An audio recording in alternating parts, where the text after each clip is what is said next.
Get comfortable with English in comfort. This is your English listening practice podcast to help you learn and improve naturally.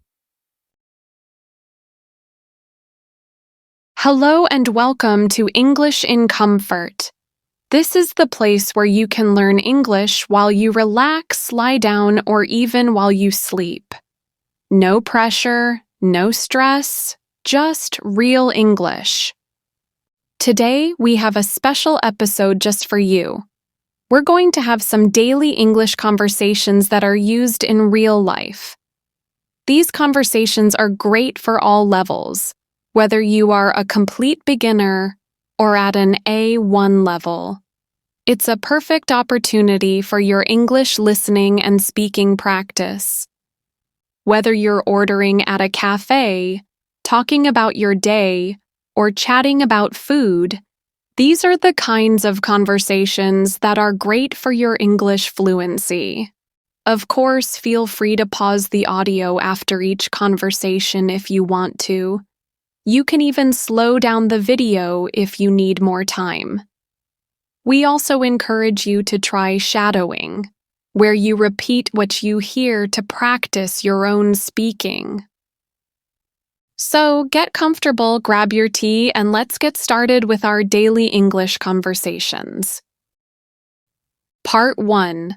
Ordering at a coffee shop and having small talks with a friend. Hi there, what can I get for you today? Hi, I'd like, a medium latte, please. Sure thing. Whole milk, or would you like oat or almond milk? Oat milk, please. And could I get that with less sugar? Absolutely. So that's a medium oat milk latte with less sugar. Wait, did you say medium or large? I'm sorry, it's a bit loud in here. No problem, I said medium. Would you like me to make it large instead? No, medium is perfect, thank you. Great. And will that be for here or to go? For here, please. Got it. Your latte will be ready at the end of the counter. Name for the order? Jessica? Thanks, Jessica. We'll call you when it's ready.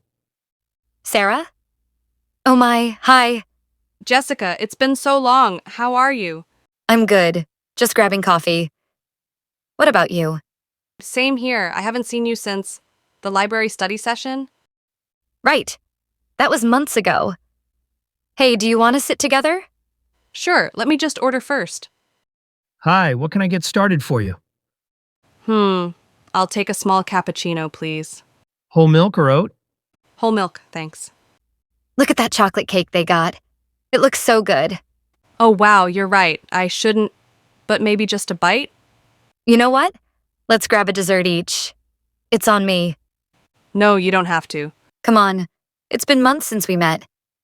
My treat. Excuse me? Yes. Need anything else? Yes, what desserts do you have today? We've got chocolate cake, lemon tart, and caramel cheesecake. What do you recommend? The lemon tart's my favorite. It's not too sweet.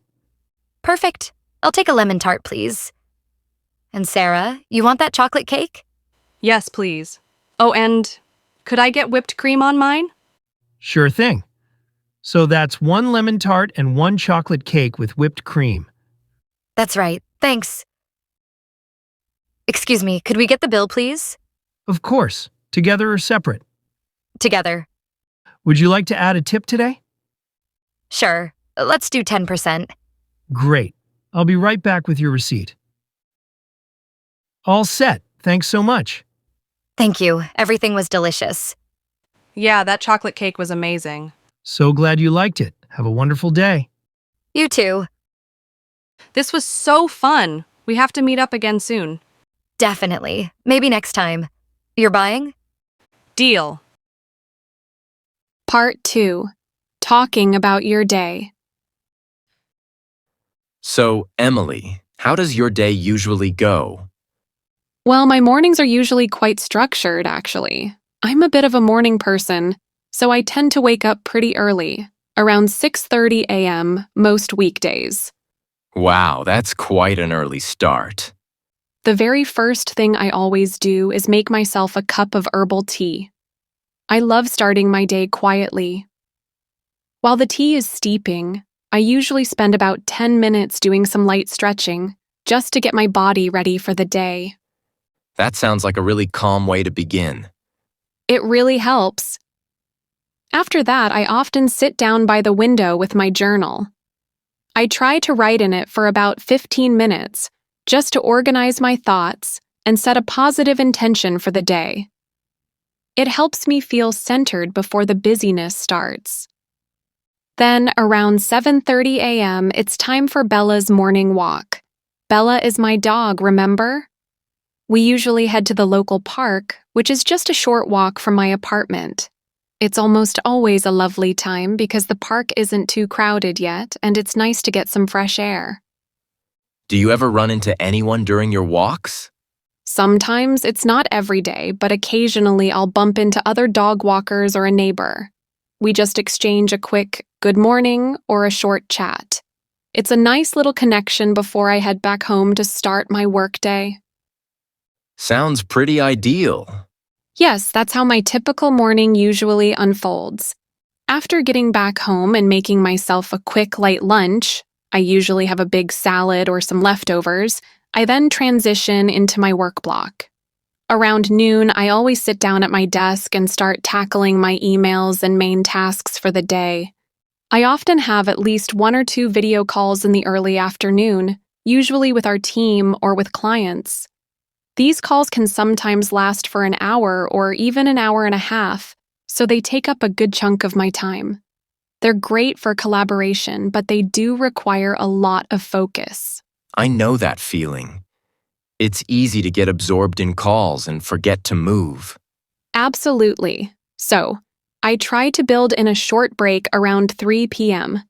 I'll step away from my desk, maybe stretch a bit more, or grab another cup of tea. If the weather's nice, I might even step out onto my balcony for a few minutes just to get some fresh air. It helps to clear my head. That's smart. It's important to break up the workday. It really is. After that short break, I usually spend the rest of my afternoon on specific projects, doing research or anything else. I try to finish up my main work tasks by about 5:30 p.m. So your afternoons are pretty dedicated to work. Having that dedicated time for focused work in the afternoon really helps me get through my tasks efficiently. That's how my typical afternoon usually goes. So your afternoons are really productive, Emily. After finishing up work, how does your typical evening usually unwind? Well, after closing my laptop and stretching, which always feels great after a focused afternoon, my evening routine usually begins with getting some fresh air. I often go for a short walk around my neighborhood, just to disconnect from work and clear my head. After that, I typically spend some time preparing dinner. I love to cook, so this is a relaxing part of my day. I usually try to make something healthy but delicious, like a simple pasta or a stir-fry with lots of vegetables. It's mostly relaxed during the week. After dinner and cleaning up, which is the part I definitely don't enjoy as much, I almost always curl up on the sofa with a book. I'm a big reader, so reading is a huge part of my evening routine. Sometimes it's a novel, sometimes it's a non-fiction book. You don't watch TV? I rarely watch much TV during the week, mostly just reading. Then around 9:30 p.m., Bella and I go for her last short walk of the day. It's usually very quiet and peaceful outside at that time. After that, I just get ready for bed, maybe read for another few minutes if I'm really into my book, and then I usually call it a night by around 10:30 p.m. So that's how my typical day usually flows, from early morning to late evening. Wow, that's a really consistent and balanced routine you've got there. Now, I'm curious about your side of things. How does your day usually start? What's your typical morning like? My mornings are a bit different from yours, perhaps a little less structured, especially the very start.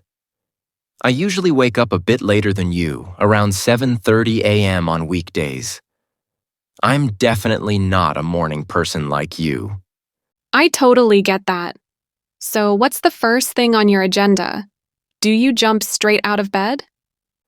Not always.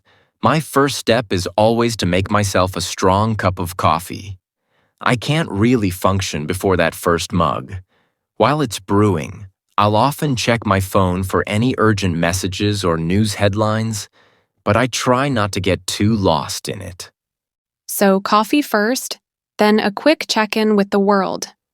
That's right. After that, I usually have a quick, light breakfast. Sometimes it's just some toast, sometimes yogurt with fruit. Nothing too fancy, but enough to give me energy. I almost always try to fit in some exercise. After breakfast, I typically go for a run, or if the weather's bad, I'll do a quick workout at home. That's a non-negotiable part of my morning, even if I'm feeling a bit tired. It helps me wake up properly and get ready for the day. After my workout, I take a quick shower, and then I'm usually ready to start my workday. So that's how my typical morning usually goes. Coffee, a quick bite, exercise, and then getting ready for work.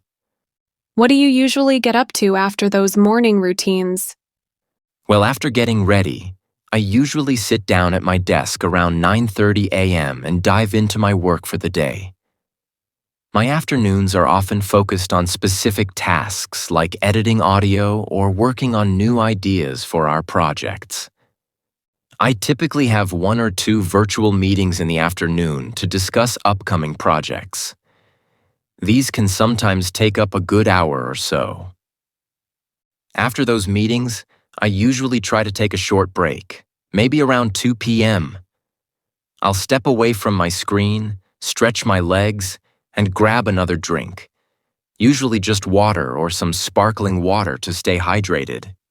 That's a good habit to keep your energy up. It really helps. Sometimes, if I'm feeling a bit tired, I might even listen to a short podcast episode, not for work, just for myself, to reset my brain.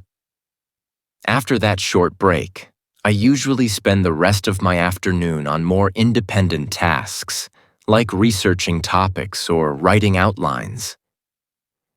That's often how it goes. I try to finish up my main work around 5 p.m., giving myself a little buffer before the evening officially begins. How does your typical evening usually unwind after you finish up? Well, once I finish work around 5 p.m., the first thing I usually do is step away from my desk completely. I might go for another short walk, just around my neighborhood to get some fresh air and clear my head before dinner. That's a good way to transition out of work mode. It is. Then, I often prepare dinner. I enjoy cooking, but I'm usually pretty quick about it during the week. Something simple, like a stir-fry or a quick pasta dish. After dinner and cleaning up, which I always try to do immediately, my evenings are usually quite relaxed. I often spend some time reading a book, or sometimes I'll watch a documentary or a movie. It just depends on what I'm in the mood for. On a typical weekday evening, it's about relaxing. I might occasionally meet up with friends for a quick coffee if they're free, but that's not every night. Most evenings, it's just quiet time. I usually aim to be in bed by around 10:30 p.m. or 11 p.m. I read for a bit and then I usually call it a night. So, that's how my typical evening unfolds. It's usually quite calm, especially after those busy workdays. Part 3. Talking about your favorite food. So, Liam, what's your favorite food? Oh, without a doubt, my favorite food is pizza. I am completely obsessed with it. I could eat it almost every day and never get tired of it. I can definitely confirm Liam's obsession with pizza. You really do love it. What kind of pizza are we talking about? Any kind, honestly. But if I have to pick, I usually go for a classic simple margarita. I just love the combination of the cheesy goodness, the warm bread, and the tomato sauce. It's just perfect comfort food for me. I can totally understand the love for pizza. It's a classic. For me, though, my favorite food is seafood. I just absolutely love it. Oh, interesting. What kind of seafood are we talking about, like fish or something else? I love all kinds, actually, but if I had to choose, I'd say fish, like fresh grilled fish, or maybe some delicious shrimp. I just love the fresh taste of the ocean, and it feels light and healthy. I also really enjoy going to a restaurant by the sea and having a big seafood platter. That sounds amazing. How often do you eat your favorite food? Well, first, could you quickly explain what we mean by how often for our listeners? Oh, great question, Liam.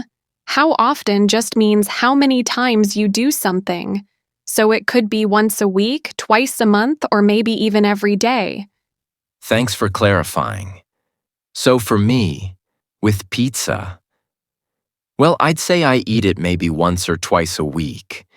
There's this fantastic pizza place really close to where I work, and I just love ordering from there when it's my lunch break.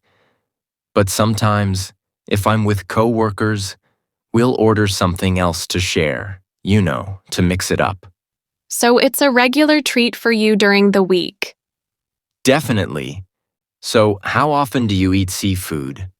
Well, surprisingly, not that often, actually. Even though I love it, I'd say I eat it maybe once every 2 weeks, or sometimes even less. Oh, really? Why is that? I guess it's because, well, fresh seafood can be a bit more expensive, and sometimes the preparation takes a little more time than just throwing a pizza in the oven. I usually save it for a special dinner or when I go out to a nice restaurant.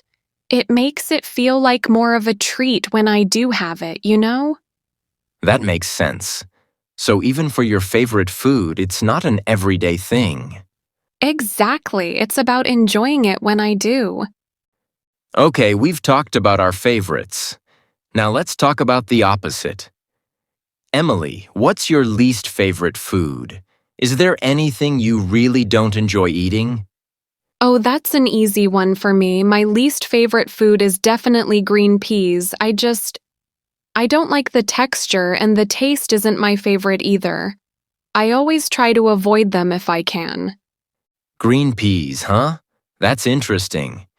For me, my least favorite food would have to be green beans. I have the same issue, actually. The texture just isn't for me, and they always taste a little grassy. I don't know how to describe it. Grassy. That's a good way to put it. So it seems like we both have a slight dislike to green things. And you know what's funny, Emily? Our favorite foods are seafood and pizza, and our least favorite foods are both vegetables. What does that say about us? I don't know, but it's definitely a funny coincidence. Maybe we just need more practice eating our veggies. Right, so Emily, what do you usually eat in a week? Well, for us, my family and I absolutely love pasta. All kinds, especially spaghetti. So whenever we run out of ideas for dinner, we just grab a pasta pack from the cupboard and cook it. We usually make it with some simple tomato sauce, and if we have some cheese, we'll add that too. It's easy and everyone loves it. Pasta is a great go-to. It's quick and delicious. Exactly. On other days, we'll just cook anything, really. Sometimes it's chicken with rice and vegetables. Other times, maybe some fish with potatoes. We try to mix it up, but pasta is definitely a regular. That sounds like a good balance. For me, since I live alone, my week looks a bit different. I usually order a lot of my meals. So I often get things like burgers, nuggets, or maybe a quick pizza. You know my love for pizza. Yes, we know, so a lot of takeout? Yeah, quite a bit. It's easy and fast when I'm busy. But then sometimes I feel like I need a change. I just like to cook sometimes and feel like I need something healthy. So I'll cook a simple meal for myself, like a big salad with chicken or some grilled fish with vegetables. It balances out the takeout meals, you know? That's actually smart. So would you say you know how to cook? Well, I definitely know how to cook, yes. I've gotten quite used to it, and I've kind of gotten better since I started living alone. When you don't have anyone else to cook for you, you learn quickly. That's true. Necessity is the mother of invention, as they say. So you've gained confidence in the kitchen. Absolutely. I can make a good number of dishes now, nothing too fancy, but enough to feed myself well. What about you, Emily? Are you a fan of cooking? I actually love cooking. For me, it's really relaxing and very satisfying to try new things and experiment with recipes. I totally get that feeling. It's rewarding. It really is. But I have to admit, sometimes disasters may happen, you know? Like, I'll try a new recipe, and it just doesn't turn out right at all. Maybe too much salt, or something burns. Oh, I've had those days too. But that's okay, because we learn, right? You try again, or you find a new recipe. So yes, I love cooking, even with the occasional kitchen adventure. We've talked about a lot of things concerning food, but I just realized we forgot to talk about something very important. Snacks. Do you love snacks, Liam? Oh, I love snacks. How could we forget to talk about them? I know, right? Are you more of a sweet person or a salty person? Definitely sweets. I'm a big fan of anything sweet. I can imagine. What kind of sweets are your favorite for snacking? Well, I especially love sweet and sour candies. You know, the ones that are both sugary and a little bit sour? I just love that combination. Chocolate is great too, of course, but those candies are my go-to. Sweet and sour, that's interesting. I'm completely the opposite, actually. I absolutely love salty snacks. Give me a bag of potato chips, any flavor really, or some salty crackers, and I'm happy. So, no chocolate or cookies for you usually? Not usually, if I have a choice between sweet and salty. I always go for the salty option. So, when do you usually take your snacks, Liam? Do you have a specific time? For me, it's usually when I'm really absorbed in work. If I'm focused on a task for a long time, I like having a small bag of candy right there with me to munch on. It just helps keep my energy up, you know? That's exactly the same for me. When I'm really focused and working, I love having a salty snack nearby. It's like a little reward for my brain while I'm concentrating. It just feels good to have something to nibble on. Part 4. Talking about your vacations. So, Liam, did you go anywhere for your vacation recently? Yes, Emily, I actually did. I had a lovely trip a few months ago. Oh, that's great to hear. Where did you go? Tell me all about it. I went to a small town by the sea, not too far from here. It was a very peaceful place, perfect for relaxing. I spent about 5 days there. A town by the sea sounds wonderful. That sounds like a nice change of scenery. It really was. How about you? Did you go anywhere for your vacation recently? Yes, I did. My family and I went to visit some relatives in the countryside. It was a beautiful area, very green with lots of trees and fields. We were there for about a week. Oh, the countryside. That sounds like a nice break. Absolutely. It was a very nice trip. So you said you went to a small town by the sea for your vacation. What did you do there? Were there any specific activities you enjoyed? Well, it was mostly about relaxing, actually. I spent a lot of my time just walking along the beach in the mornings. The air was really fresh, and it was so peaceful to hear the waves. I also read a lot of books. I brought about 3 with me, and I finished them all. That sounds truly refreshing. Sometimes that's exactly what a vacation needs to be, just to relax and read. Did you try any of the local food there? Oh, definitely. I tried some of the local seafood restaurants, and they were absolutely delicious. The fresh fish was amazing. I also explored the town a bit, just wandering through the small streets and looking at the little shops. It was nice to just slow down and not have a strict schedule. That sounds wonderful. A perfect mix of relaxation and a little bit of exploration. It really was. How about you, Emily? You mentioned you went to the countryside with your family. What did you do with your family there? Well, we spent a lot of time just catching up, talking, and playing board games in the evenings. It was nice to just be together without the usual busy schedule. During the day, we often went for long walks in the nearby forests. The kids absolutely loved exploring and looking for different kinds of birds. That sounds like lovely family time, very connected to nature. It was. We also had a big barbecue one evening, which was really fun. Everyone helped prepare the food, and we ate outside under the stars. It was a very memorable night. So, mostly relaxing, spending quality time with family, and enjoying the outdoors. A barbecue in the countryside sounds like a perfect way to enjoy the evening. It's great you had such a nice time. By the way, what was the weather like during your vacation? Was it sunny or did you have some rain? Oh, I was really lucky. The weather was mostly sunny and warm, actually. We had clear skies for almost the whole 5 days. There was one afternoon when it got a little cloudy, but it didn't rain. It was perfect for walking on the beach and just being outside. That sounds ideal for a seaside trip.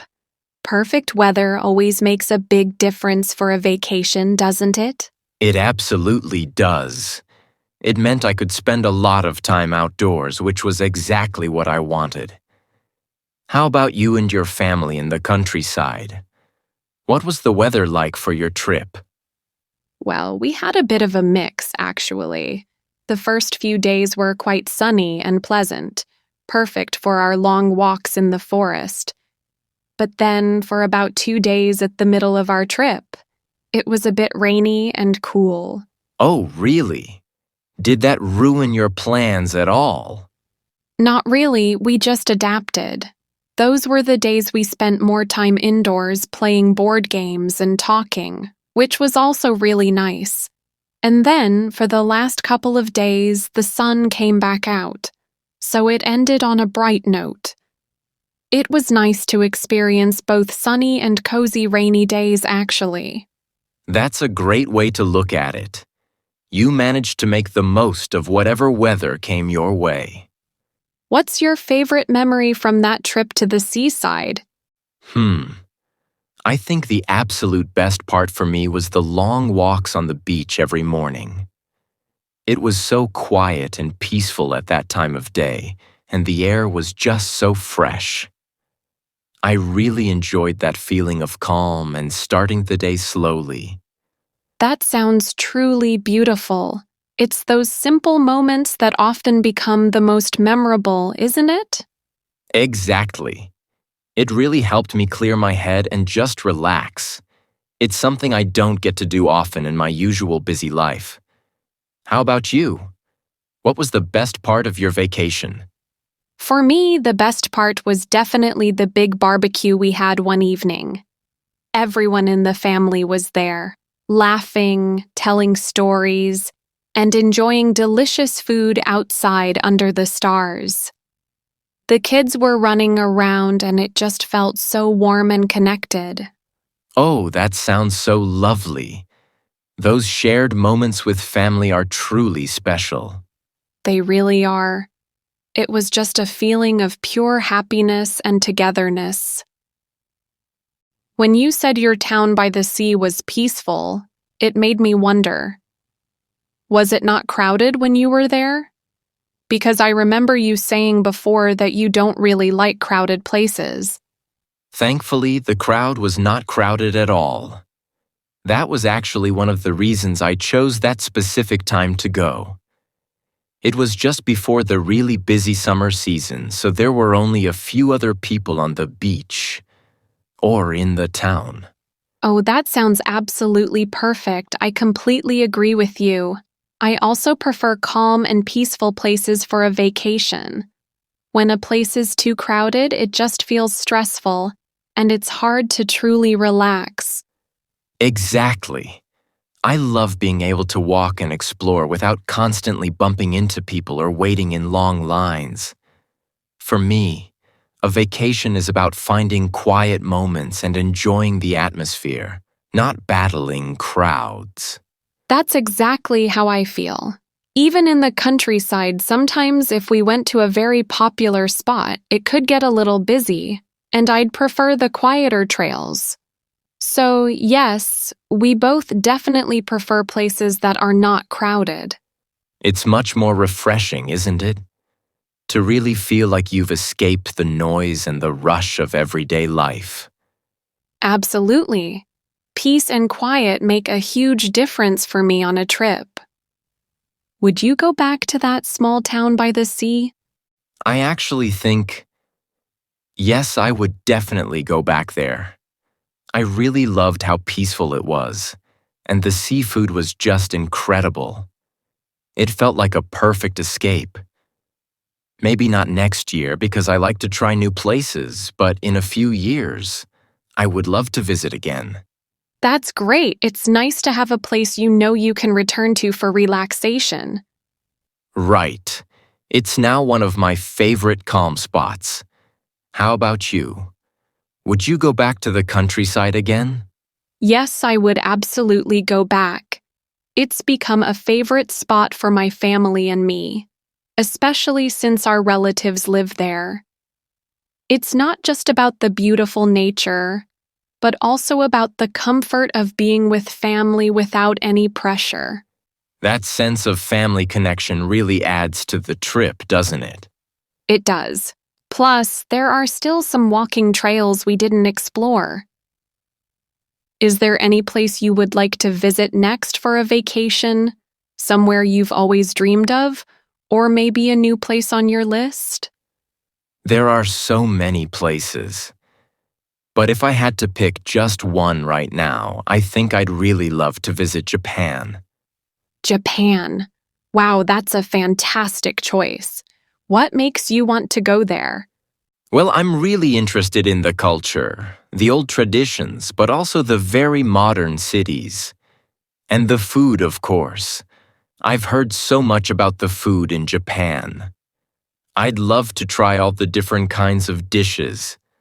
Plus, the nature there, like the cherry blossoms in spring, looks absolutely beautiful in pictures. It sounds like you've put a lot of thought into it. Japan is on many people's dream lists. It definitely is.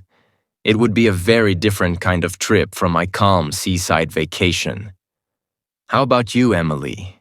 Is there any place you would like to visit next?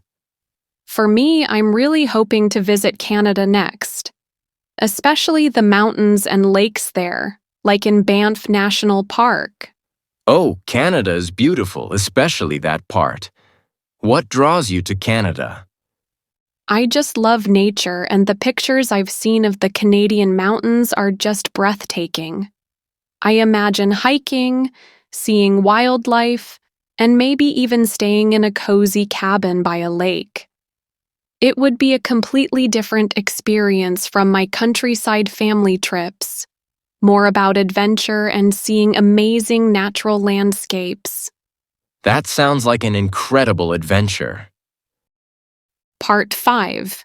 At the Airport. Need to find British Airways check-in. Excuse me, I'm a bit lost. Could you tell me where the check-in counters for British Airways are, please? British Airways, ma'am. Go straight down this main hall past the food court on your left. You'll see signs for Terminal 3 and their check-in desks are usually in Zone C. Oh, thank you so much. Zone C, got it. That's very helpful. Thanks. No problem. Have a good flight. Hello, next please.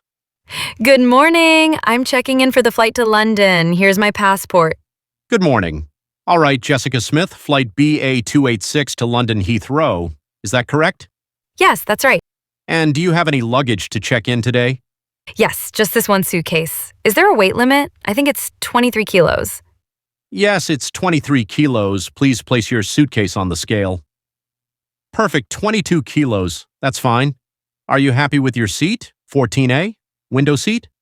Yes, that's great. Thank you. Here's your boarding pass. Your gate will be G12 and boarding starts at 9:30 a.m. Okay, gate G12, 9:30 a.m. Thank you very much. Do I go straight through security now? Yes, security is just around the corner to your left. Have a pleasant flight. Thank you. Okay, security. Next person, please. Have your boarding pass ready and remove all electronics from your bag, especially laptops and tablets. Place them in a separate tray and any liquids in a clear plastic bag on top. Okay, laptop out. And here's my small bag with liquids. Thank you. And please take off your jacket, shoes, and anything from your pockets. Place them all in a bin. Shoes, jacket. Okay. All right, you can walk through the scanner now. Could you step back for a moment? Oh, is everything okay? Did something alarm? Just a quick check. Please step into the side booth. Arms up, please. All right, you're all clear. Thank you for your cooperation. Oh, great. Thank you. Can I collect my bag now? Yes, everything's coming through. Phew, all done. Okay, gate G12. Where's the nearest flight information screen to double check? Ah, over there. Flight BA286, London, gate G12. Status, on time, boarding at 9:30 a.m. Excuse me, I'm trying to find gate G12. Is it far from here? Gate G12? No, it's not too far. Just follow the signs for Gates G. It's straight ahead, then take the escalator down. Ah, okay. Straight ahead and then down the escalator. Got it. Thank you. You're welcome. I have about an hour before boarding. Maybe I can have a quick drink. Welcome. What can I get for you? Hi, can I get a small latte, please? Small latte, coming right up. Anything else? No, that's all. Thank you. That'll be $4.50. Here you go. Here's your latte. Enjoy. Thanks. Good morning. Boarding pass and passport, please. Good morning. Here you go. All right, you're all set. Your seat is 14A. Go straight down the jet bridge. Have a pleasant flight. Thank you. Okay, 14A, window seat. Nice. Welcome aboard. Find your seat and stow your carry-on luggage, please. 12, 13, 14A. Excuse me, is this 14A? Yes, this is row 14. Your seat is by the window. Great, thank you. Sorry, could I just get past you? Oh, certainly. There you go. Thanks. Need a hand with that, ma'am? Or are the bins full here? Yes, please. It's a bit full and it's a bit heavy for me. No problem. Let's see. There we go. Plenty of space at the back of the bin. Oh, thank you so much. That's really helpful. My pleasure. Enjoy your flight to London. Thanks. All right, settled. London, here I come. Excuse me, are you headed to London too? Yes, I am. This is my first time visiting, actually. Oh, that's exciting. This your first time traveling there alone? It is. I'm really excited, but to be honest, I'm also a bit stressed and anxious since everything is so new to me. Oh, I completely understand that feeling. London's a big city, but don't you worry. It's very easy to get around. Most places have great public transport, and people are generally very helpful. I hope so. I've tried to plan a bit, but there's just so much to see and do. Don't put too much pressure on yourself. My best advice is to just go with the flow like you would at home. If you're unsure about directions, just ask someone. People are usually happy to help tourists, and your phone will be your best friend. Use maps, search for places, check opening times. Everything is literally at your fingertips. That's really good to hear. I guess I'm just overthinking it. Most people overthink their first time. Just enjoy the experience. London is wonderful. You'll love it. Thank you. That makes me feel much better. I appreciate it. No problem at all. Just relax now and enjoy the flight. I will. Thank you for flying with us. Please collect all your personal belongings. The local time in London is now 2 p.m. Please proceed to baggage claim and then to customs. Have a pleasant stay. Okay, baggage claim. Let's follow the signs. Baggage reclaim. Oh, that's the one. Flight BA286. BA286. Ah, Carousel 7. There it is, my blue suitcase. Next, please. Good afternoon. Good afternoon. Passport, please. Here you are. What is the purpose of your visit to the UK? Business or pleasure? Pleasure. I'm here for a vacation. I'll be staying for 2 weeks. And do you have anything to declare? Any goods or large amounts of currency? No, nothing to declare. Just personal belongings. All right, everything looks fine. Welcome to the United Kingdom. Enjoy your stay. Thank you very much. All right, everyone. That brings us to the end of our episode of Daily English Conversation for Everyday Use. I really hope that listening to these short real-life conversations has been a great English listening practice for you. The best way to get comfortable with the language is to hear how it's used every day. If you found this episode helpful for your daily English, remember to subscribe to English in Comfort wherever you listen to podcasts. By subscribing, you'll ensure you don't miss any of our episodes, packed with more conversations and tips for your English learning. Thank you so much for letting us be a part of your learning journey. Keep practicing, keep improving, and take care, everyone.